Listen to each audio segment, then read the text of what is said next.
Hello and welcome back to the MSBaithak podcast. I'm your host Didi, and joining me today once again is my friend and your co-host Vedant.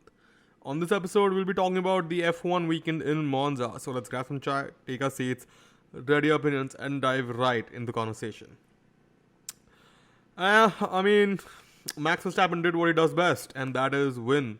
And now there are articles not about how, or if, or when Ferrari could challenge for the championship, but about how soon Max Verstappen can wrap up this championship, which is literally in Singapore in a couple weeks' time, if Charles Leclerc DNFs. And that is making me think, why am I even bothering with attending the US Grand Prix in Austin, Texas later this year? Why? Why? Why? Well, the, we will have a great experience from what I can like. That's the only thing I can give you to give you an assurance of Well, sorts. talking about great experience, the recent race experiences from what people have told and said and talked about have not been great either. So, Yeah, that's really, why am I going there? yeah. Enjoy three Texas. days, In three like days in the grueling heat of Texas to watch a championship that is already over. over. But again, I think from a championship point of view, like we said, last year we enjoyed the championship a lot. So I think I'll be able to enjoy this race a lot because I will not be praying for Ferrari to win because I will absolutely not give a damn about what is happening, like the results on track. I'll just enjoy the racing there, Yeah, however much I can see. But yeah, let's talk about the weekend in Monza. And I think the biggest story, obviously, coming out of Monza is not Max Verstappen, not even Ferrari for some reason, but Nick Nick DeVries. Nick DeVries DeVries. scoring points on his debut in F1. He was so tired that he couldn't even get out of his car. Had to had one of his pit crew, help him, mechanics help him out to get out of the car. That is how tired he was. But and to take that farther, it seems Jos Capito in his comments has said that they have extended an offer to Nick DeVries and it's just up to him to accept the offer. From what I've seen on social media. So clearly, we're gonna see Nick DeVries in F1 next year. And that, I mean, obviously, like, given the caliber, like the kind of driver he is, I won't be surprised if he finds a seat at somewhere like Haas or even like Aston Martin, which is relatively a better team to be at compared to Yeah, Williams, from a points perspective. But we are going to see him in the F1 paddock most likely in 2023. Thoughts? yeah, absolutely. I think. See, before Nick DeVries had his debut in Monza. Sure, he was a Formula 2 champion, and sure, he was a Formula E champion. But you can't ever judge a person on how he would drive the Formula 1 car before he drives the Formula 1 car. The same happened with uh, Zhou Guanyu. No one was expecting him to perform so good, right? And he scored the team's first points since the Canadian GP in Monza. But I think the similar thing happened with Nick DeVries. Everyone knew that he was a great driver in terms of the complete motorsport package, but Formula One is a different series than he is used to. He's only done testing in Formula One, and first weekend coming in at such a short notice was would have been tricky. He had two things to boost his performance. Firstly, Williams are the rocket machine this season with a very low downforce setup generally. So Monza was their strongest circuit, and Nick made his debut at Monza, so that helped him in some ways. And obviously, he had some testing with Williams prior and even with Aston Martin this weekend. So that also would have helped him. But nonetheless, his performance in Monza on its own was incredible.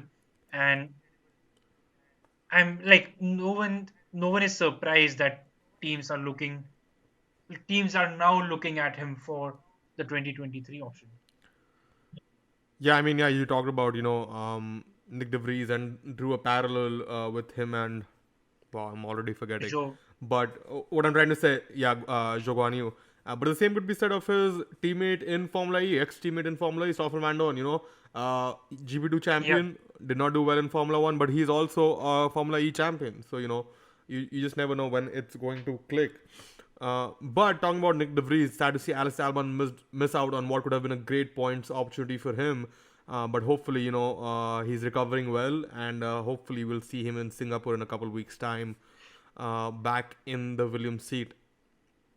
But yeah, I mean, it it was great. He just stuck with the midfield, DRS train, and thankfully, it did finish under safety car, so he didn't have to fight too hard to keep his places.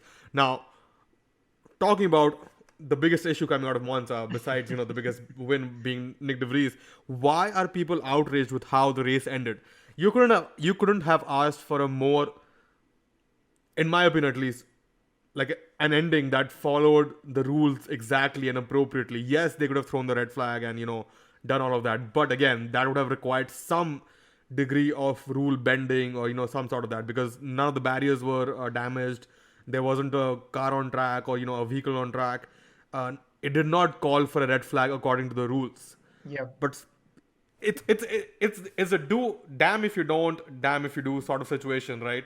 No matter what the FIA does, people will be outraged. And yes, it's not the best way to finish a race. It's not the most exciting way to finish a race, but it is probably the fairest way to finish the race, given how much of a lead Max Verstappen had on.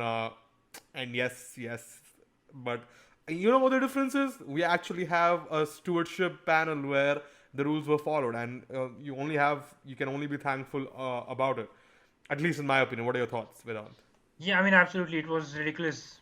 The comments that were coming out from the fans after the race. Surely, had it not been for Abu Dhabi 2021, it would have been a different scenario. It would have been a different environment in the fandom per se. But these things are like that happened, right? Abu Dhabi 2021 happened, and it's in the past. People are just bringing it up once again for no reason whatsoever, and I just don't get it. I mean, it's yeah, it's just sad that we are still arguing on these sort of silly things as such. And but of course, it was the fairest way and it was the best thing to do from an FIA and from a sporting perspective. Yeah, and I think the teams came out and said that they did have a chance, or like one of the team principals said that they did have a chance to amend the rules to do basically what people are calling for, whereas make a rule that will allow the FIA or like the stewards to stop the race if only a certain number of laps are left, and if there's an accident on track, and the safety car needs to come out and that sort of stuff. But again, the teams won't agree on it, and it is only now, for some reason, that people are realizing that it is, if it is not safety related, if it is like a sporting regulation and another technical regulation, the teams can vote on it. It is in the teams' hands to really drive that regulation or stop it from being passed and accepted. And that has been the case always. And now people are asking, oh, why do F1 teams have so much power? The F1 teams have so much power because they fought for it before they signed the Yeah, Concord Agreement. Let's put it this way. Even before that, F1 teams had power, but only a couple teams had power: Ferrari, Mercedes, Red Bull, and the likes. The teams that were winning the championships. So yeah, and that is how the sport is. Why is not a question anymore. It's all about what can we do about it, and move forward. And it seems unlikely that the red flag rule will come into play. I think all the teams would rather have the race end under safety car than otherwise, regardless of what their emotion, what they said after the race based yeah, on the results that they got. I know, like Gunther Steiner was not happy about it, and there were a couple other team yeah, absolutely. I principals like mean, that. the conversation around that red flag regulation about of have throwing a red flag in the last 5 laps of the race only comes about, and when there is a situation where like some it benefits someone and it you know puts someone on a back foot. And if, and here's a hypothetical, if the same things happen next week but the positions are switched, you would see the same people now defend the FIA, and people will turn sides basically. And yeah, it would, it's a situation to situation thing, this one. It's a waste Exactly, of my time, exactly. is what it is. But talking about things that FI are doing, Stefano Domenicali came out and said he wants to give out points for free practice sessions, consider reverse grids. What is happening in his funny little brain? I mean, I'm all for reverse grids for sprint races. I mean, I've come out and said do a reverse grid. Don't decide the grid using it for Sunday and give out points for positions made up during the sprint race. And in that fashion, we have talked about it. Previously, but he might be taking it a little too far. I mean, yes, we want F1 to experiment, but we don't want Yeah, it to be absolutely. Mario I mean, Kart. Stefano, I, I don't know. I don't know if it's orders from the Liberty board to make it whatever, like to grab more eyeballs on Friday. You know, the only reason sprint races Yeah. were introduced was to grab more eyeballs on Saturdays, right? So they're all they want. Well, grab more eyeballs across the 3 days because Yeah. then So qualifying was again, pushed to Friday. so the only reason these things are being thought about is to grab more eyeballs across the 3 days and get more revenue across the 3 days, basically. So, but from a fan perspective, a fan, see, the majority of the Formula One fans are not at the racetracks. They are at home, right? And making a Friday competitive will not help us because we'll be at work, we'll be at school, and we won't be able to watch all that, and we'll miss out on competitive action per se. That's my school of thought. And right, qualifying is on Saturday. It is interesting to for everyone, and everyone can watch it. The race is on Sunday. Everyone can watch it. But making Fridays competitive is ridiculous. I mean, it's about the bottom line at the end of the day, right? Making Friday competitive means more eyeballs, even Yeah. on TV, regardless of what is happening. Usually, even if you're at office, people will switch it on and leave it Yeah. there, especially with people working from home, Yeah. and the ads can run on TV non-stop, even on Fridays. But yeah, I mean, let's see what they come up with. Let's see what are the suggestions that come through. Because again, if the teams don't Yeah. vote for it, it's not going to happen. So let's not get all worked up and upset about what Yeah, I mean, Stefano I don't Domenicali think, is I don't thinking see the about. teams voting for it because having more competitive action will force the teams to ask for more leniency in the cost cap, and then it starts the whole, more engine parts and more gearbox parts and all that nonsense. I mean, honestly, they should probably give out more Yeah, engine yeah, and that is engine true. parts That anyway, is given true. how many penalties we are seeing this season. But I understand the sense of what you're saying. Yeah, I think someone commented after that was like, why don't you just have them pick out their starting positions, by picking out straws from a hat? And I'm like, have you not seen Formula E? That is basically what they did. Yeah, That, I'm like, it's not even a it question has of if happened. it happens. It's like it has happened before. It's a question of when it happens. Yeah. But yeah, quite hilarious. One disappointment for you though, Vedant, this weekend. Fernando Alonso DNF'd, I believe, and not just that. Alpine were off the pace in what is a very straight sort of Yeah, I mean, circuit. Esteban Ocon had a grid penalty, so he started way down, and I mean, he couldn't make up places, unfortunately, for whatever reason. I couldn't watch the race properly because I was commuting towards Delhi that time. But uh, Fernando Alonso, even he qualified into the top 10, but he did not put a lap in Q3. He just sat there because of all the penalties. He started P6, but he did not put a competitive lap in Q3. So I don't know what happened there. The Alpines have clearly had greater, straight line speed, as you said, throughout the season. So I was really hoping to see that translate into a great result at Monza, but two like 0 points across the weekend. So it's really disappointing to see that, and especially Alonso DNFing is just sad for me. Yeah, yeah, yeah, definitely, definitely. I think I want to talk about someone else who started from the back, and that is Carlos Sainz.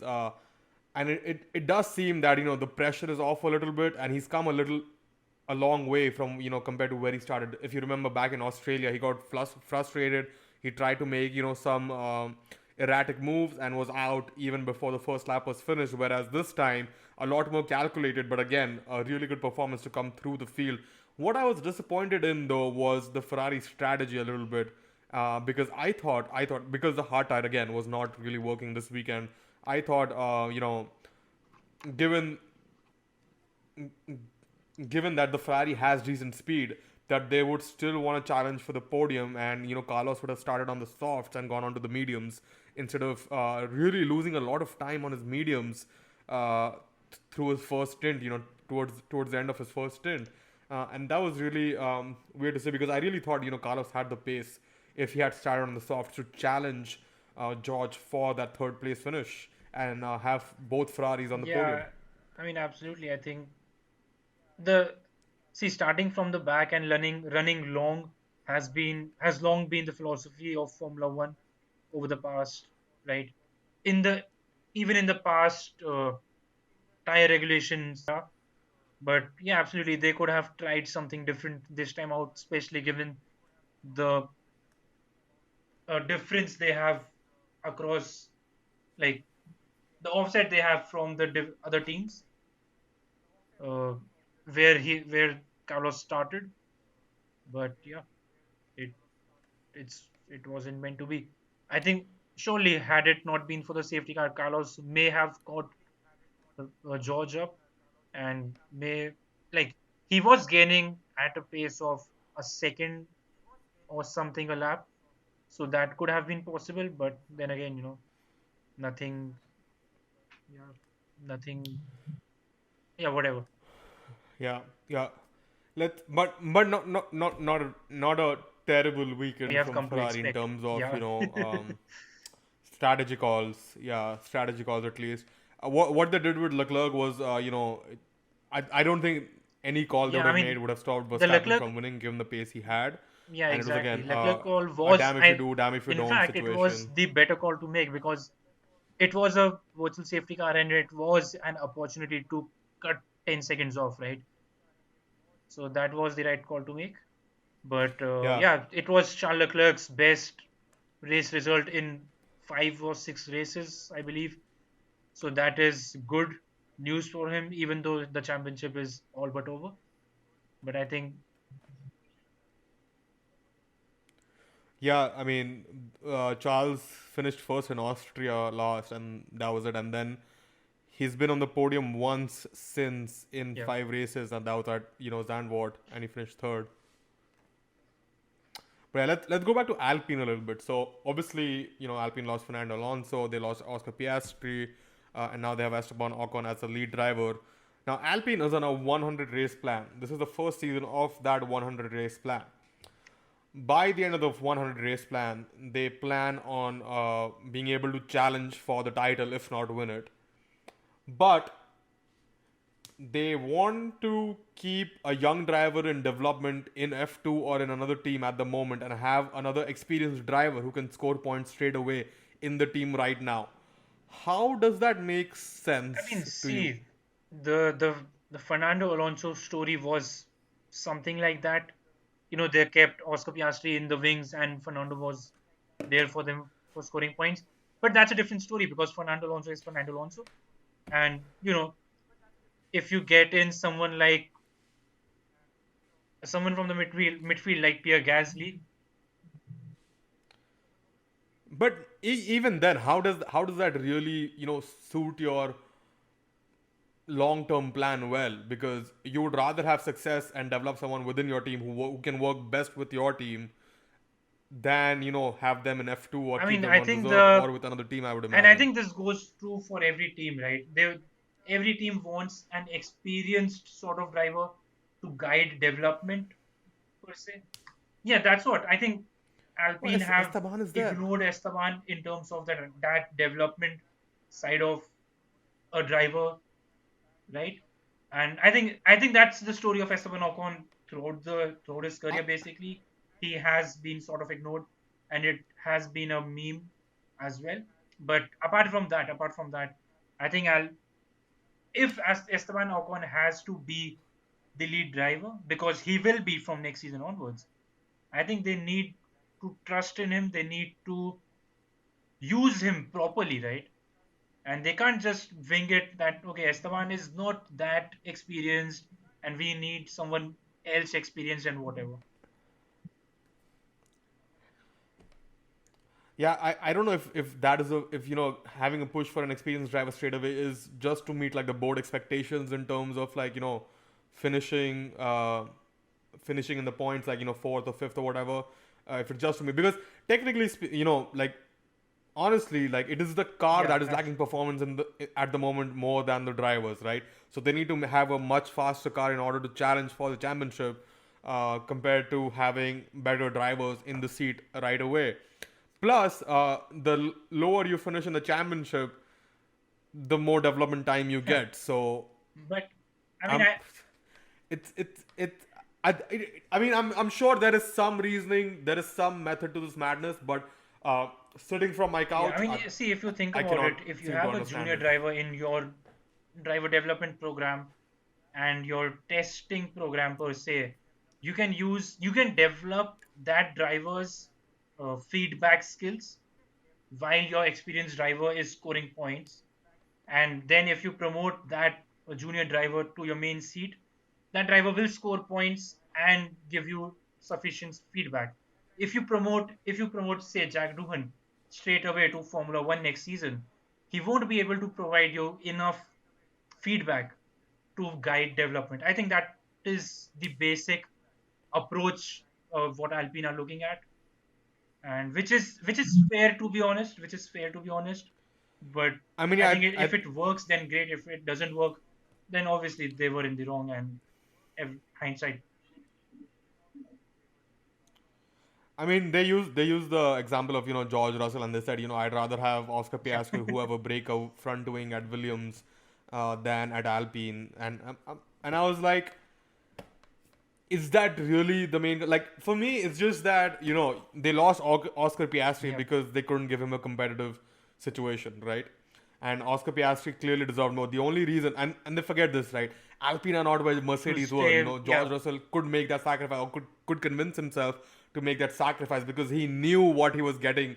At the end of the line, he knew what he was, and he got impatient after the second year. Let's not forget that. Let's not forget that George Russell got impatient at the end of his second year, and clearly being at Alpine and getting an Alpine drive after 2 years was not good enough of a deal for an F2 yeah. I champion mean, like I Oscar think Piastri, which I had can given understand him a from his deal for perspective. this for 2023, uh, ironclad deal with no Fernando Alonso involved whatsoever. I think Oscar Piastri would have stayed at Alpine, because it was only one season in the wings, and as I said, he developed his feedback skills, he developed his you know relationship with the team, and then he steps into the Formula One car. He can perform straight away. He can give feedback straight away. But a second season on the wings, or a debut season in a Williams, a back of the grid car, was not meant for our Oscar Piastri. And I think I don't know, it may have been a case of who's more ambitious, Alpine or Oscar Piastri. I believe Oscar Piastri, at the end of the day, Oscar Piastri was more ambitious because he forced a move to McLaren who he thought can compete with Alpine and give him a better opportunity for whatever reason. But yeah, maybe Alpine were not motivated enough. I mean, Yeah, long term, that is probably the best decision he could have made. Yes, Zach Brown is looking at other options, but as long as he can, give Lando either beat Lando or just do what Sergio Perez is doing and just be there elsewhere. Yeah, to support him. I think he's doing his job, and Zach Brown will have no reason to look at other drivers outside of what he has right now. So yeah, I mean, it's just a weird one again. Um, Interesting to see where Mick Schumacher will end up. Still waiting on all of that. And we'll yeah. see. I think Apparently, that, Nico there is no sense Hulkenberg in is that. like There is no back in the sense in it. conversation, which is another weird one for me. I don't really understand it. Yeah, I think there's a lot more talent out there. A lot more fresher, newer talent out there that can possibly do better in F1.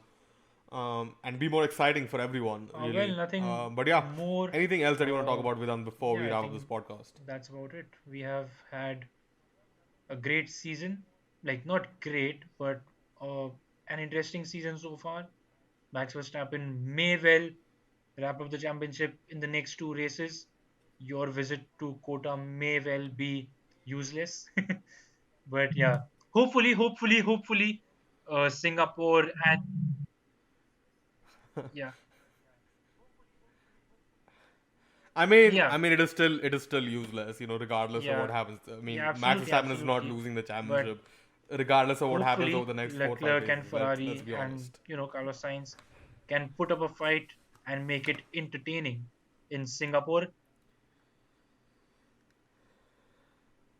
Yeah, that Hopefully, would be great. hopefully we get a double Ferrari podium Yeah, double in podium can podium in be Kota. worked upon. Come on, Ferrari are not gonna win. Ferrari are not gonna win. But yeah, so let's see. Well, thank you, Vedant, for joining me once again, and as always, we'll catch you on the next one.